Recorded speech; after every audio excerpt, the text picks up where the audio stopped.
Assalamualaikum warahmatullahi wabarakatuh. Kita jumpa lagi dalam pertemuan mata kuliah makroekonomika. Kali ini pertemuan yang ketiga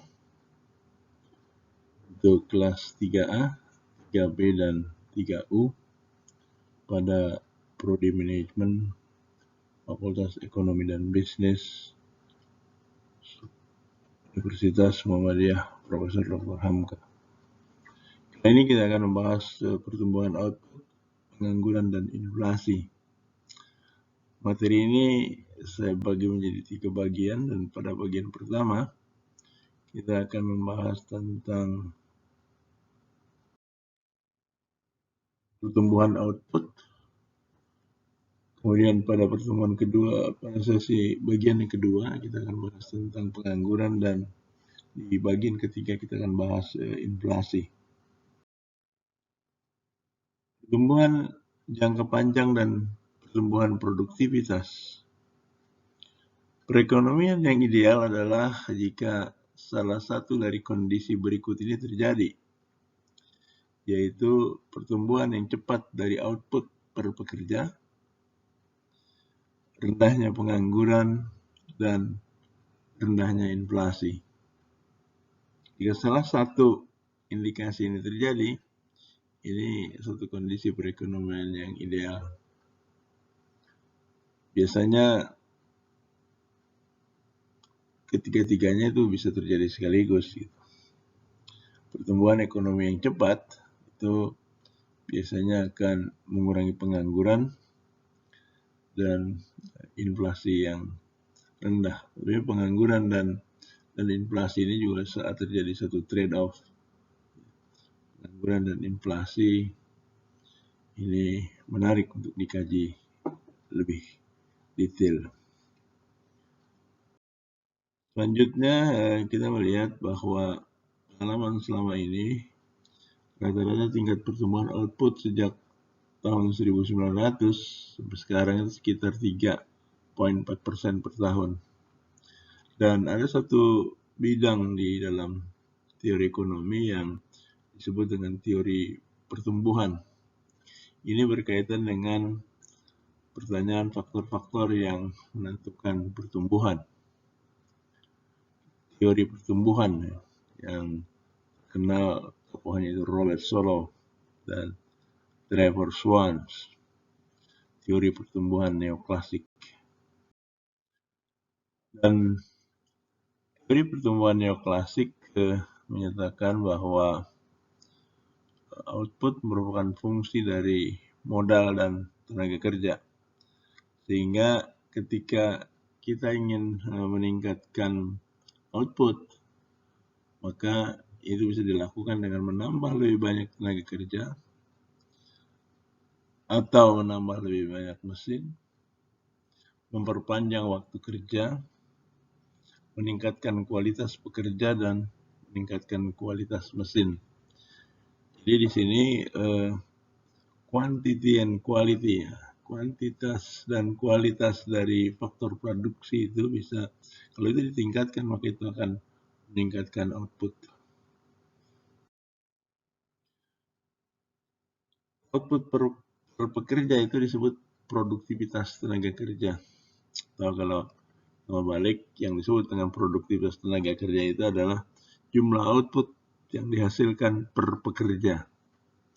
Ini adalah data yang cukup panjang yang menarik untuk ditelaah, bahwa pada periode tahun 1952 sampai tahun 2000, produktivitas tenaga kerja memperlihatkan tren yang meningkat. Ya, memang ada fluktuasi yang cukup besar di sekitar tren, tapi itu biasanya kan normal begitu terjadi.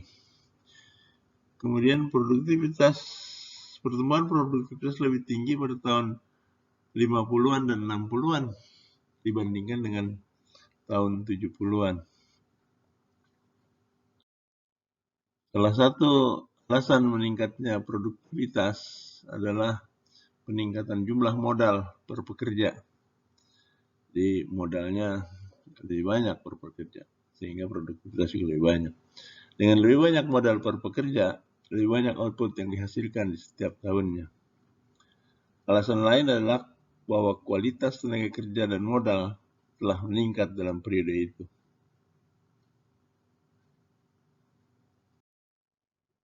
Yang masih jadi pertanyaan yang sulit untuk dijawab itu adalah mengapa pertumbuhan kualitas tenaga kerja dan modal lebih lambat sejak tahun 70-an. Kalau kita lihat pertumbuhan internet yang menyebabkan peningkatan kualitas modal, nampaknya itu merupakan awal pertumbuhan produktivitas. Resesi, depresi, dan pengangguran. Siklus bisnis menjelaskan periode naik turunnya perekonomian atau penyimpangan output dan employment dari tren jangka panjang. Kalau kita lihat garis tren yang biru itu kan ada turun, ada naik, ya. Ada mencapai puncak, ada terjadi jurang, sebagainya. Tapi kita lihat teman-teman itu lihat trennya juga. Resesi adalah satu masa di mana produk domestik bruto real menurun selama paling kurang 2 kuartal berturut-turut. Ini ditandai oleh penurunan output dan meningkatnya pengangguran. Kalau output berkurang, maka itu akan terjadi pengangguran. Pengangguran itu yang dimaksud tentu bukan hanya orang, tapi juga modal. Jadi kalau key-nya tadi itu turun, maka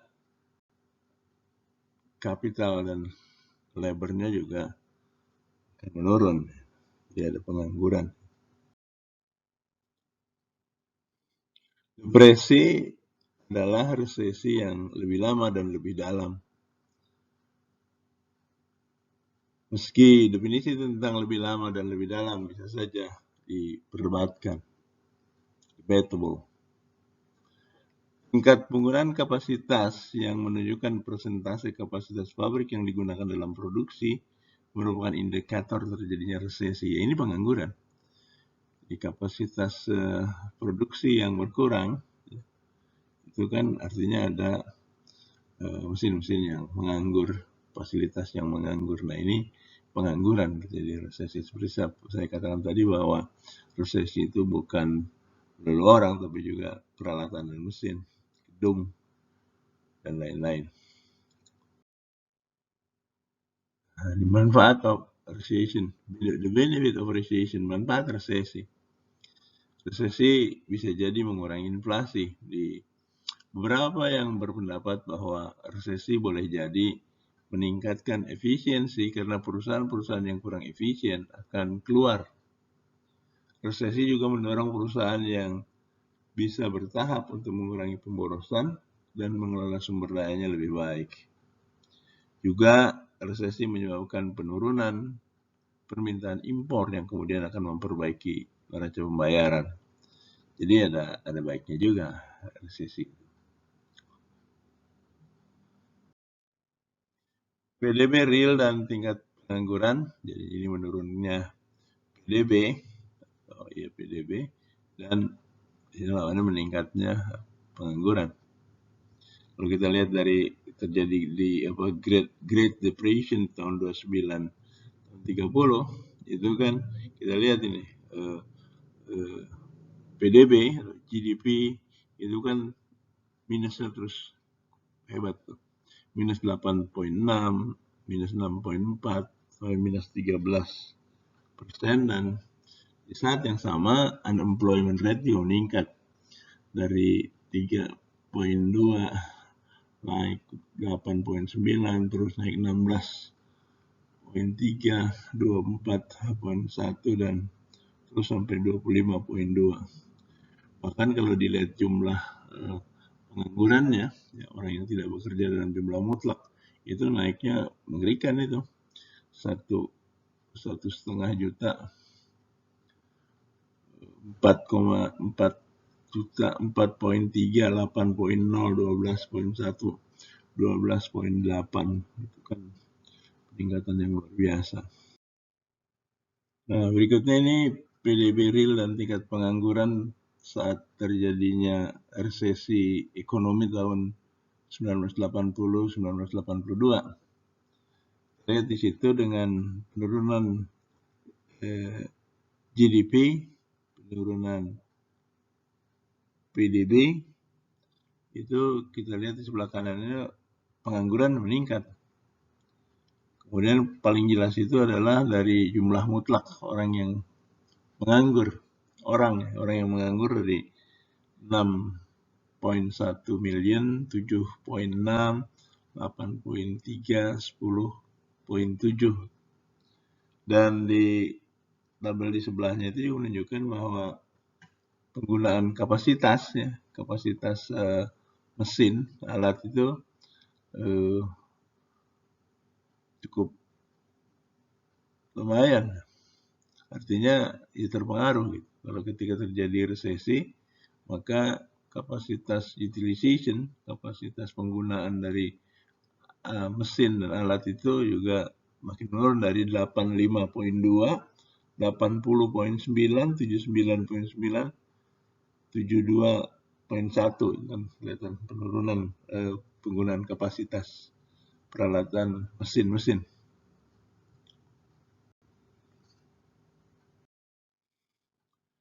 Nah, demikian saya kira di bagian pertama ini kita sudah bahas tentang pertumbuhan output jangka panjang dan produktivitas. Jadi tumbuh bisa saja lawannya turun. Ekspansi bisa, ya, dibaliknya bisa resesi, depresi, dan kemudian juga ada pengangguran. Pada bagian berikut, pada bagian 2 akan kita bahas lebih detail tentang pengangguran. Tapi jika saudara masih punya beberapa hal yang perlu dijelaskan atau ada hal yang kurang jelas, silakan saja ditulis di komentar atau saudara bisa tulis di forum diskusi di Olu, atau kita punya WA grup kelas, silakan ditulis di situ. Baik, demikian untuk bagian yang pertama. Segera akan kita bahas di bagian yang kedua.